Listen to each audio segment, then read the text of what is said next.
So we use a GPU, we use NVIDIA cards where necessary. So we have several setups where we just use a VPU for video encoding, not the GPU, although it could do it. We reserve the GPU for Whisper live to speech to text transcription. So that's something that we can hand over to these specialized devices.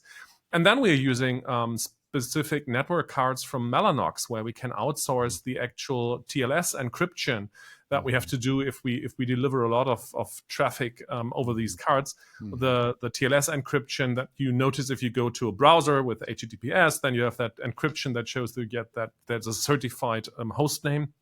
That encryption takes power, and we'd like to take this off the CPU and offload it to some specialized network card. Those are the things that you can do if you have access to these hardware parts that you do not necessarily have or need or know about in a cloud setup. So you have more options to select the tools that you use to meet the budget that the customer has. And as some nice example, I'm just looking here at a small card that I'm currently working on. I don't know if you can see it. That's a small blade carrier, and it has a Raspberry Pi 4 CPU core CPU on it. And this here is the Quadra card, which comes in the M2's the 1M in the M2's form factor. And this is an interesting project that we do where we try to squeeze the maximum out of very tiny footprint.